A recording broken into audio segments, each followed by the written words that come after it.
तर राम राम विद्यार्थी मित्रांनो, या व्हिडिओमध्ये आपण डिस्कस करणार आहोत की एमएसटी सीईटीची जी पण आन्सर की येते विद्यार्थी मित्रांनो, तर त्याचा नक्की टायमिंग वगैरे काय असतो. बरेचशे विद्यार्थ्यांना प्रश्न पडतो की दादा आम्हाला तर डेट ठीक आहे माहिती पडली की एमएसटी सीईटीच्या तारखेला जे ते एक्झामिनेशन आम्ही जी पण दिली होती त्याबद्दल जे ते आन्सर की रिलीज करणार आहे, पण त्याचं टायमिंग वगैरे काय ओके याबद्दल आम्हाला कोणी इन्फॉर्मेशन दिलीच नाही. ओके विद्यार्थी मित्रांनो, अजिबात काळजी करण्याची गरज नाहीये, कारण मी तुम्हाला ऑथेंटिक इन्फॉर्मेशन आता देतो. ओके, ज्यावेळेस मी एमएसटी सीईटी दिली होती विद्यार्थी मित्रांनो, त्या टायमाला जर तुम्हाला गेस करू तर म्हणजे ऑलमोस्ट जो काही टायमिंग वगैरे होता तो असं सकाळचा तर अजिबातच नव्हता. ओके, म्हणजे जे पण विद्यार्थी असतात ते सकाळीच जे ते वेबसाईटवर स्क्रोल वगैरे करतात, तर असं बिलकुल पण करायचं नाही विद्यार्थी मित्रांनो. उलट तुम्ही जे ते वेबसाईट वगैरे खूप जास्त जे ते जाम करून टाकता, त्यानंतर पूर्णपणे वेबसाईट जी ती क्रॅश होऊन जाते आणि त्यानंतर तुम्हालाच डिले बघायला भेटतो. ओके, तर बेस्ट टायमिंग जो मी बघितला होता एमएसटी सीईटीची आमची आन्सर की जेव्हा रिलीज झाली होती ना, तो अराउंड जे ते 5 to 6 PM होतं. ओके,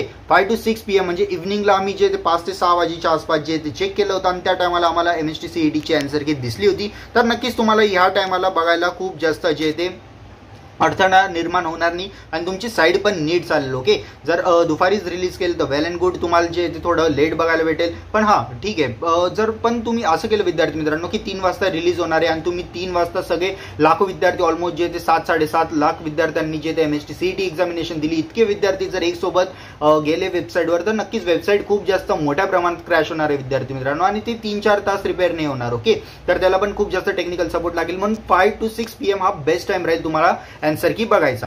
आणि विद्यार्थी मित्रांनो, जर तुमच्या मनात प्रश्न येत असेल की दादा एमएसटी सीईटीची आन्सर की कशी बघायची, तर हे बघा विद्यार्थी मित्रांनो, तुम्हाला कोणतं पण ब्राउझर ओपन करायचं आहे. फॉर एक्झाम्पल मी गुगलला सजेस्ट करेल तुम्हाला एमएसटी सीईटी 2025 टाईप करायचं आहे. जी फर्स्ट वाली वेबसाईट येईल त्याच्यावर तुम्हाला क्लिक करायचं आहे. जसं की तुम्ही क्लिक कराल आणि वेबसाईट ओपन झाल्यानंतर तुम्हाला थोडंसं खाली स्क्रोल डाऊन करायचं विद्यार्थी मित्रांनो. तुमच्यासाठी एक नवीन पोर्टल जे ते एमएसटी सीईटीनी या वर्षासाठी लॉन्च केलं आहे, MST CET examination portal for academic year 2025-26 वर क्लिक करायचं. जसं तुम्ही क्लिक कराल ही वाली वेबसाईट तुमच्या समोर ओपन होईल विद्यार्थी मित्रांनो. इथे तुम्हाला फक्त तुमचा रजिस्टर ईमेल आयडी टाकायचा आहे आणि इथे तुम्हाला तुमचा पासवर्ड टाकायचा आहे. पासवर्ड टाकून इथे साइन वर क्लिक केल्यावर तुमचं जे पण पोर्टल वगैरे असेल ते ओपन होईल. तिथे स्कोर कार्ड किंवा पीसीएम पीसीबी ग्रुप असं एक ऑप्शन येईल, त्यामध्ये तुम्हाला तुमची आन्सर की जे काही आहे ते बघायला भेटेल. And guys, turning to the most important part of this video is a college list. Okay विद्यार्थी मित्रांनो, जर तुम्ही बघू शकता स्क्रीनवर मी तुमच्या समोर एक कॉलेजची लिस्ट डिस्प्ले केली. ओके, तर विद्यार्थी मित्रांनो तुम्हाला प्रश्न नक्कीच पडला असेल की दादा ही लिस्ट नेमकी कोणती आहे. तर विद्यार्थी मित्रांनो, जसं की तुम्ही बघू शकता ही लिस्ट आपण बनवली सफर with Piyush education for engineering student 2025. जे पण इंजिनिअरिंग स्टुडंट असतील किंवा इंजिनिअरिंगला ऍडमिशन घेणारे स्टुडंट असतील 2025 मध्ये, तर त्यांच्यासाठी ही लिस्ट खूपच जास्त हेल्पफुल असतील. जर पॅरेंट्स बघत असतील तर नीट बघा, कारण हा व्हिडिओ म्हणजे ही लिस्ट जी आहे ती तुमच्या मुलासाठी विद्यार्थ्यासाठी नक्कीच खूप जास्त हेल्पफुल असणार आहे. ओके, कारण या लिस्टमध्ये जर तुम्ही नीट बघाल तर इथे आम्ही जे ते सगळ्यात आधी सिरियल नंबर ऍड केलेला आहे. ओके, जी काही रँकिंग वगैरे असते, फॉर एक्झाम्पल आपण सिरियल नंबरच याला कन्सिडर करू. त्यानंतर कॉलेजचा कम्प्लीट नेम असेल, कॉलेजचा कोड असेल, कारण की जेव्हा पण तुम्ही चॉईस फिलिंग करता किंवा ऑप्शन फॉर्म फिलिंग करता तर त्यावेळेस जर तुम्ही कॉलेजचं नेम टाईप करून सर्च कराल तर कधीही तुम्हाला कॉलेज येणार नाही. ओके, तर सीईटीने वेबसाईटच अशी बनवली की त्याच्यामध्ये जेव्हा पण तुम्ही ऑप्शन फॉर्म फिलिंग करता ना,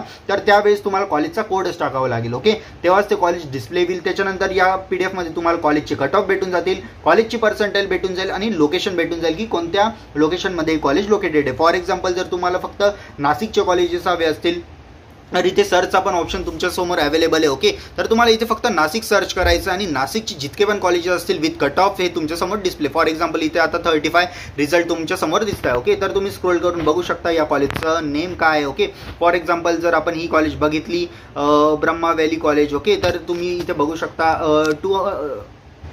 234 नंबरची कॉलेज आहे, पण काही मिली सेकंदातच ही सर्च झाली. ओके, कारण आपण सर्चचं ऑप्शन पण इथे अवेलेबल करून दिलं आहे. त्यानंतर इथे नाशिकचा पॉईंट हायलाईट होऊन जाईल. ओके, त्या कॉलेजचा कट ऑफ जे मागच्या वर्षाचा होता ते 68% होता. तर तुम्हाला जर या कॉलेजला ऍडमिशन घ्यायचं असेल तर 68 अराउंड किंवा 70 अराउंड जर पर्सेंटाईल असेल तर नक्कीच घेऊ शकता. ओके विद्यार्थी मित्रांनो, तर इतकी सोपी पद्धतीने तुम्ही तुमची कॉलेजची लिस्ट बनवू शकता जर ही लिस्ट तुमच्याकडे अवेलेबल असेल तर. ओके, कारण खूप जास्त मेहनत लागली ही लिस्ट पूर्ण बनवायला. आणि त्यानंतर एक मोस्ट इम्पॉर्टंट गोष्ट सांगतो, जर तुम्हाला वाटत असेल की दादा आम्हाला हे सगळं नको इतकं सर्चिंग वगैरे, आम्हाला काहीतरी इझी टिप्स सांग. ओके विद्यार्थी मित्रांनो, तर तुमच्यासाठी पण एक सोल्युशन आहे. ते म्हणजे आपली ड्राईव्हची लिंक. ओके, तर ही लिंक कुठे भेटेल तर विद्यार्थी मित्रांनो तुम्हाला फक्त कमेंट सेक्शनमध्ये जायचं आहे. तिथे एक लिंक मी पिन केली. ओके, त्याच्यावर तुम्ही क्लिक करा आणि ती जे काही पेमेंट प्रोसेस वगैरे असेल तर ती तुम्ही जर कंप्लीट केली तर ही लिंक तुम्हाला ऍक्टिव्ह होऊन जाईल. ओके, तर तुमच्या रजिस्टर ईमेल आयडीवर किंवा जे पेमेंट प्रोसेस करताच ही लिंक तुम्हाला ऍक्टिव्ह होऊन जाईल. त्यानंतर या लिंकमध्ये तुम्हाला बघायला भेटेल विद्यार्थी मित्रांनो सिटी वाईज कॉलेज लिस्ट 2025. ही खालची जी येते इंजिनिअरिंग मेन लिस्ट जी मी तुम्हाला आता दाखवली आणि त्यानंतर एक सिटी वाईज पण लिस्ट आहे. ओके, जर सिटी वाईज लिस्टवर तुम्ही क्लिक केलं तर इथे बघू शकता विद्यार्थी मित्रांनो तुम्हाला सर्व गावांची इथे लिस्ट भेटून जाईल. ओके, फॉर एक्झाम्पल अहमदनगर असेल, अमरावती असेल, छत्रपती संभाजीनगर असेल, धुळे असेल, जळगाव असेल, कोल्हापूर असेल, लातूर असेल, मुंबई असेल, त्याच्यानंतर नाशिक, पुणे, सांगली, सातारा. ओके, तर यासारखे सर्व सिटीज तुम्हाला बघायला भेटेल. जर तुम्हाला वाटत असेल की दादा आम्हाला फक्त जे ते कॉलेज अमरावतीमध्ये पाहिजे तर अमरावतीच्या लिस्टवर तुम्हाला फक्त क्लिक करायचं आहे. जसं तुम्ही क्लिक कराल हे बघा विद्यार्थी मित्रांनो काही सेकंदातच तुमच्यासमोर PDF जी अवेलेबल राहील सेम ॲज इट इज जे ते मेन लिस्ट दाखवली त्या फॉर्मॅटमध्ये, पण इथे फक्त तुम्हाला मी शॉर्ट आउट करून दिले अमरावतीचे कॉलेजेस. ओके, तर इथे तुम्ही बघू शकता आणि जे पद्धतीने तुम्हाला कॉलेजेस वगैरे हवे तर त्यानुसार तुम्ही इथे शॉर्टलिस्ट करू शकता. जर तुम्हाला वाटलं की दादा मला अमरावतीचे नको आहे पण मला जे काही येते कोल्हापूरचे कॉलेजेस हवे. ओके, तर कोल्हापूरवर तुम्ही फक्त क्लिक करायचं आणि हे सर्व PDF ऑलमोस्ट जे ते 14 to 15 PDF जे तुम्हाला एकच दरात भेटते. ओके, एकच टाइम पेमेंट आणि त्यानंतर कंप्लीट ऍक्सेस तुम्ही करू शकता. तर इथे तुम्हाला कोल्हापूरचे सगळे कॉलेजेस अवेलेबल होऊन जातील. ओके, फॉर एक्झाम्पल जर तुम्हाला फर्स्ट कॉलेज नेम मी दाखवलं तर Kolhapur institute of technology college, जे काही ऑटोनॉमस कॉलेज आहे ऑटोनॉमस आहे का नाही हे पण तुम्हाला माहिती पडून जाईल विद्यार्थी मित्रांनो. ओके, त्यानंतर पर्सेंटाईल, लोकेशन हे सर्व इन्फॉर्मेशन तुम्हाला या PDF मध्ये भेटेल. तर याची लिंक डिस्क्रिप्शनमध्ये व्हॉट्सअप ग्रुप नक्की जॉईन करा. जेव्हा पण आन्सर की येईल मी तेव्हा